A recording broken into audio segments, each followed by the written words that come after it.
It's strange how one sentence can erase years of your life. But before I get to that night, let me rewind. My name is Mark. I'm 36, an electrician by trade, steady job, nothing glamorous, but I provide. My wife, Leah, she's 34, works in marketing, always on her laptop, juggling deadlines. We've been married 7 years. No kids, not by choice, just life never gave us that card. When we first got together, Leah used to tell me all the time that she felt safe with me, not just physically, but emotionally, that I was her anchor. I didn't take that lightly. I built my whole marriage around being dependable. Show up, pay the bills, handle the heavy lifting, be the man she didn't have to worry about. But somewhere along the line, that started slipping, or maybe she did. It was subtle at first. She started coming home later, blaming work dinners, team happy hours, always a reason. She used to text me midday, miss you, can't wait for dinner, but those stopped. Instead, her phone buzzed constantly with names I didn't recognize. I didn't pry. I trusted her. What changed for me wasn't one big thing. It was death by 1,000 little cuts. Like the way she'd walk straight past me when she came home, heading to the bedroom without a kiss. Or the way she'd laugh harder at her phone than she had at anything I said in months. Or how she started dressing sharper for client meetings than she ever did for me. I kept telling myself it was stress, that she was just tired, overworked, caught up in the grind. But deep down, I felt it, the shift. The first real crack showed one Friday night.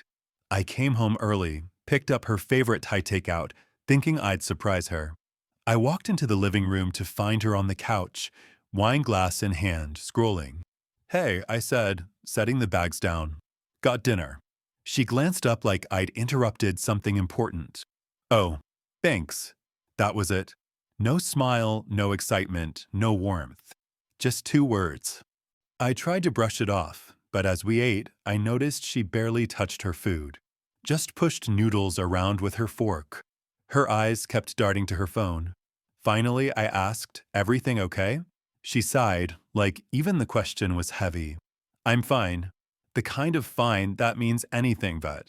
I reached for her hand across the table.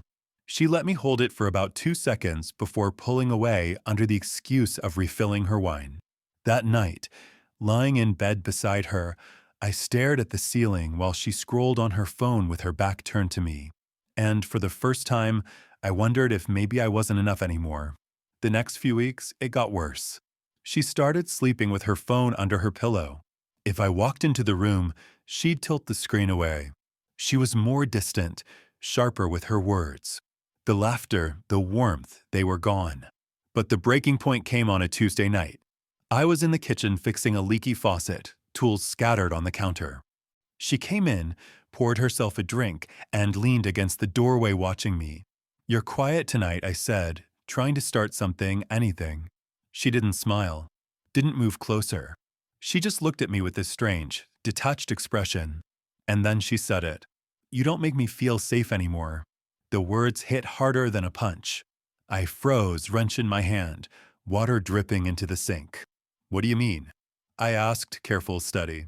She shrugged, eyes sliding away. I don't know. I don't feel it. That thing I used to feel with you. Like you were my rock. It's gone. I stared at her, trying to process. Is this about something I did? Or someone else? She flinched at the last part, just slightly. Enough for me to notice. But she didn't answer. She just grabbed her glass, muttered, I'm going to bed, and left me standing there with wet hands and a knot in my chest. I didn't follow her. I didn't beg. I didn't push. I just stayed in the kitchen long after the faucet stopped dripping, replaying her words in my head. You don't make me feel safe anymore. That night, while she slept soundly in our bed, I sat in the dark living room. And I realized something. It wasn't just about safety. It was about her already having one foot out the door. And maybe, just maybe, someone else waiting on the other side. The morning after she said those words, I went to work like nothing happened. But inside, something was unraveling. I've spent my whole life solving problems. Wiring that doesn't connect, circuits that won't run. There's always a fix if you stay patient and methodical. But how do you fix a wife who looks you in the eye and tells you you're no longer the man who makes her feel safe? When I came home that night, Leah was already on the couch with a half-empty glass of wine, watching some reality show. She barely looked up. I set my keys on the counter, sat beside her, and waited for her to acknowledge me. She didn't. So I asked quietly, "Did you mean what you said last night?" She paused, eyes still on the TV, and said, "I don't know, Mark. I just don't feel the same anymore. Things change." That was it. No explanation. No apology. Just 3 words that hit me harder than any argument could. Things change. The silence between us grew thicker every day after that. At dinner, I'd try small talk, ask about her day, her clients, her meetings. She'd give one-word answers and then dive back into her phone. At night, she'd roll away from me in bed, her body curled toward the wall, like even in her sleep she needed distance. And I started noticing things, like how she suddenly guarded her phone like it was a vault. She used to leave it on the counter while she cooked or in the living room while she showered. Not anymore. Now it was always in her pocket, always face down. Sometimes I'd hear her typing rapidly in the kitchen, and when I walked in, she'd go still, screen dark. Or how she suddenly had a lot of late work nights. Marketing campaigns, client dinners, brainstorming sessions.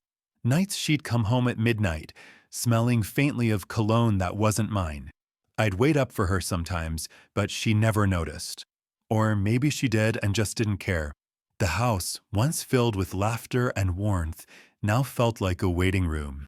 Silent, cold, sterile. One Saturday afternoon, I suggested we go out. Let's take a drive. Just the two of us. Clear our heads. She didn't even look up from her laptop. I have too much to do. So I went alone.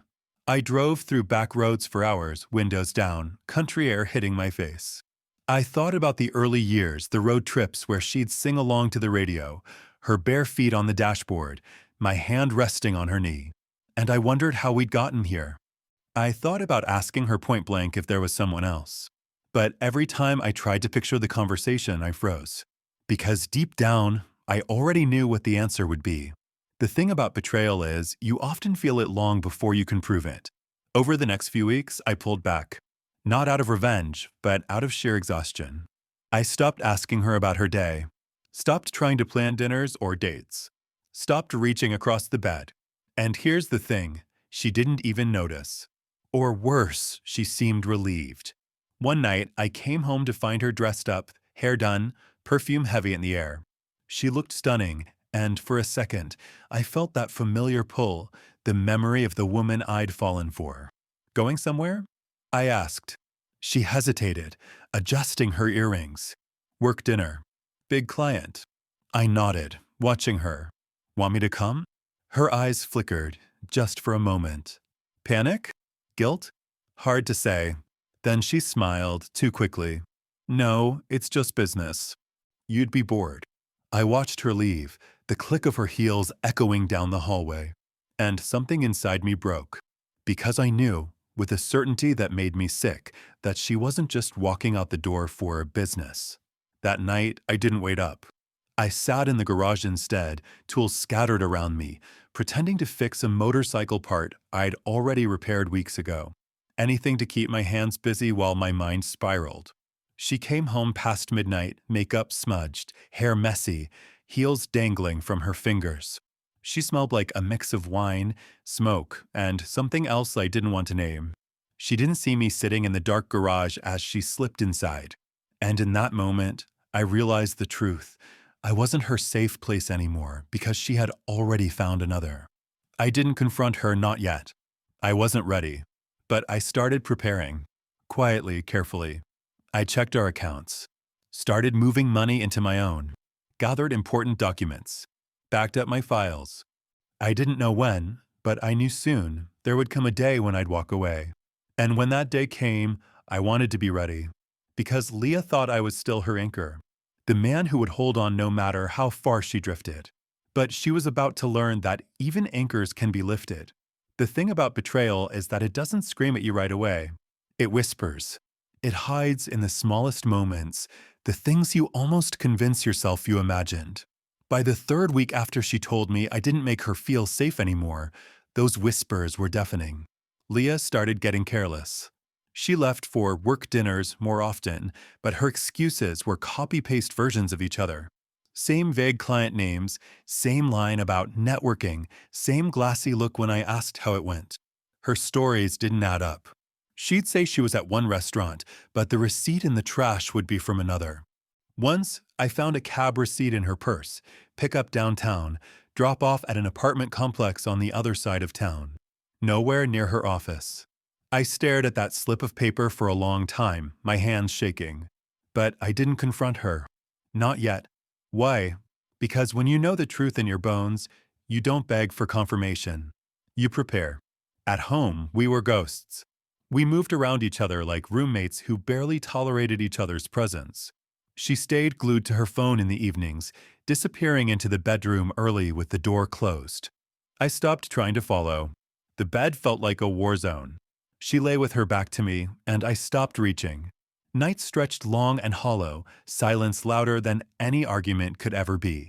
One Sunday morning, I decided to test her. We were having coffee, her scrolling, me pretending to read the news. I said casually, thinking about taking a few days off work next month.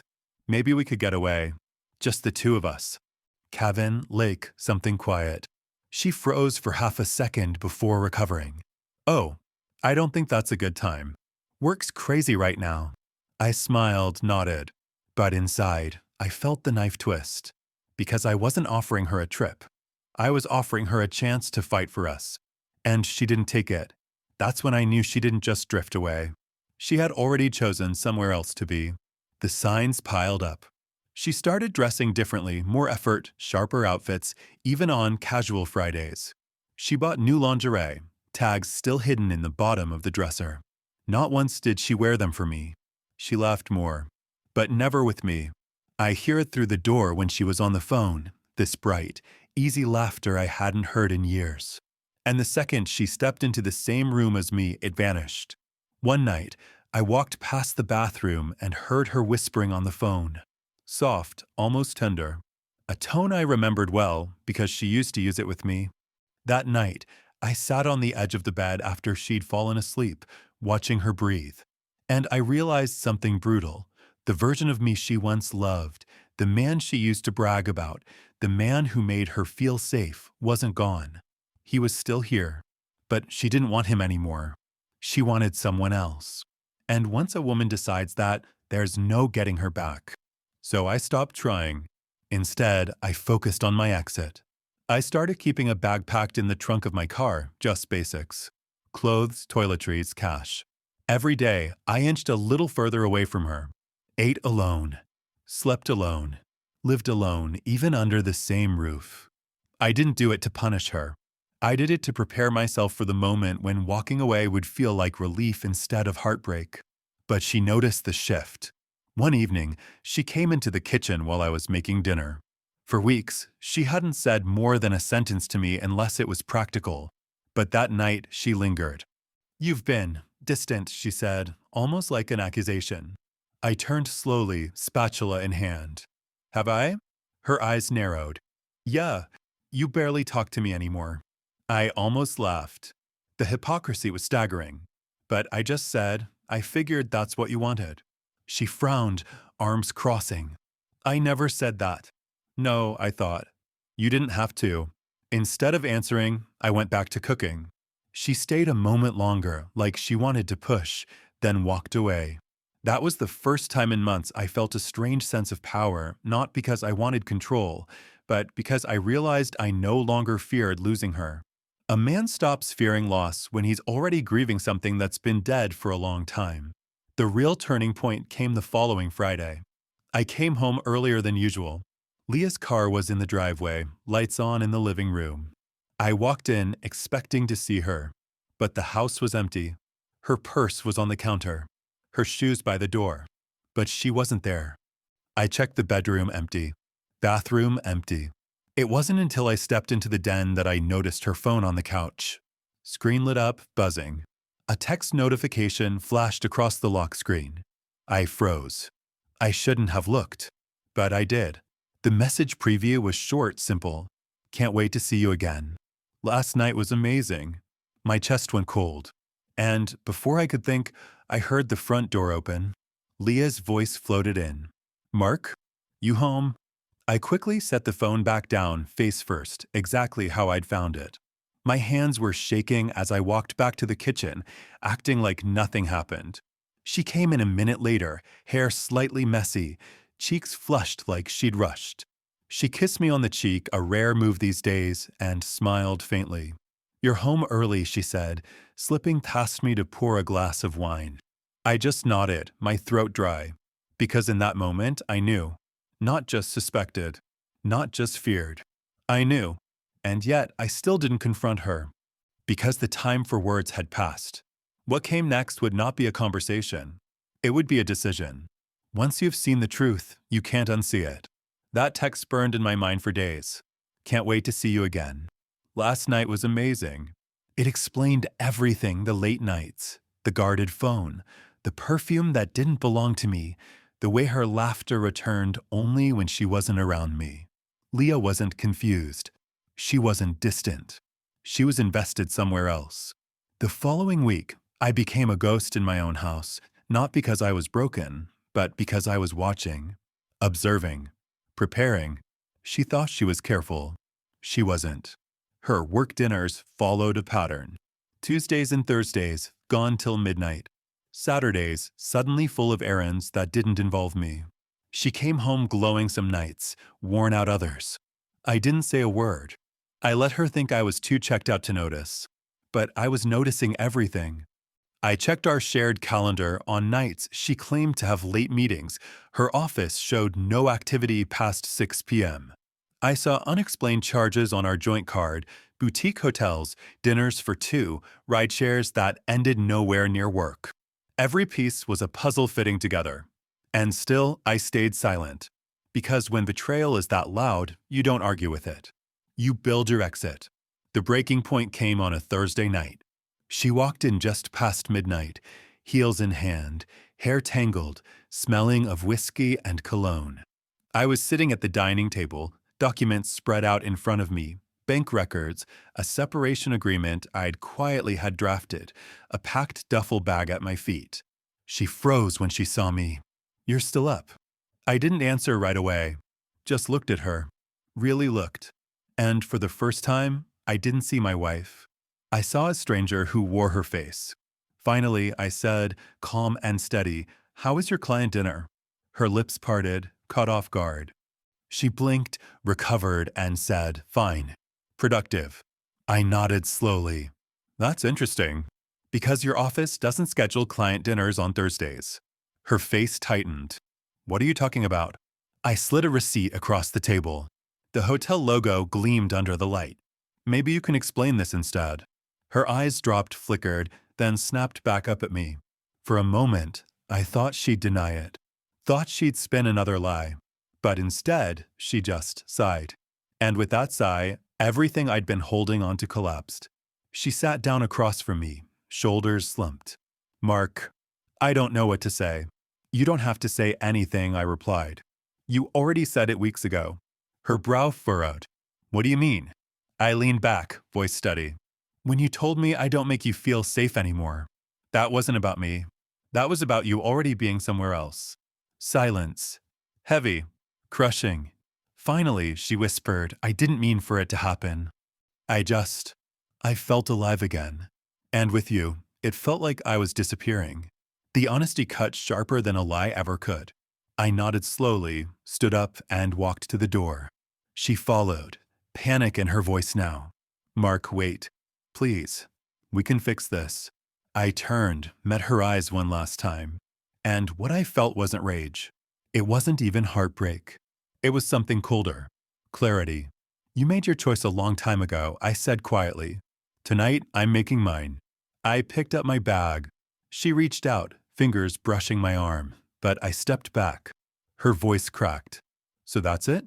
You're just leaving?" I looked at her, this woman I'd once built my life around, and said the only words left, "You don't feel safe with me anymore? Then you'll never have to again." And I walked out. No yelling. No begging. just the sound of the door closing behind me. The night air was cold, sharp in my lungs, but for the first time in months, I felt free. I didn't drive to a friend's house, didn't check into a hotel. I just drove. Past familiar streets, past memories that no longer held me, until the city lights faded and the road stretched quiet and empty. Somewhere out there, miles away from the house I no longer called home, I pulled over, killed the engine, sat in silence, and I smiled. Not because I'd won, not because she'd lost, but because I'd finally stopped fighting for someone who had already chosen to let me go. Sometimes the most powerful goodbye is the one that isn't shouted. It's whispered in the sound of your footsteps leaving. That night, I whispered mine, and I never looked back.